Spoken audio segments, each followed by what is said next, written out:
సూర్యుడి నుండి వెలువడే సౌర తుఫానులు భూమిపై తీవ్ర ప్రభావాన్ని చూపుతున్నాయి. జీపీఎస్ వ్యవస్థలో అంతరాయాలు తరచుగా జరుగుతున్నాయి.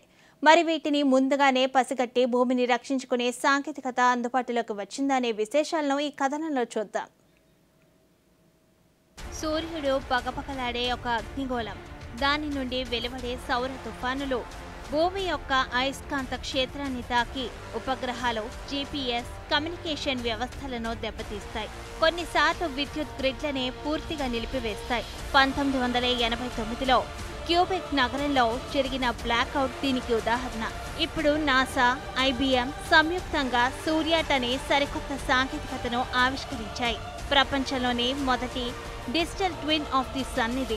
9 సంవత్సరాల పరిశోధన డేటా ఆధారంగా దీనికి శిక్షణ ఇచ్చారు.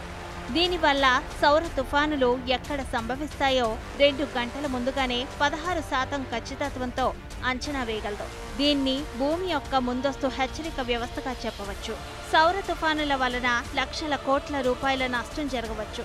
విమాన ప్రయాణాలు, వ్యవసాయం, ఇంటర్నెట్, సహాయక చర్యలలో అంతరాయాలు కలుగుతాయి. భారత్ కూడా సూర్యుడిని నిశితంగా పరిశీలిస్తుంది. 2023లో ప్రయోగించిన ఆదిత్య L1 అంతరిక్ష నౌక సౌర గాలులను అధ్యయనం చేస్తూ సౌర జ్వాలల మొదటి వివరమైన చిత్రాలను అందిస్తుంది. చైనా కూడా సౌర కార్యకలాపాల కృత్రిమ మేధస్సు ఫాంగ్యూ మోడల్తో ముందడుగు వేస్తుంది. సూర్యాట్ నుండి ఆదిత్య L1 వరకు సౌర తుఫానుల నుండి భూమిని రక్షించడానికి మానవాళి యొక్క కవచాన్ని నిర్మిస్తుంది. సూర్యుడు మనకు జీవాన్ని ఇస్తున్నప్పటికీ సౌర తుఫానుల నుండి ప్రపంచానికి ముప్పు కూడా పొంచి ఉంది.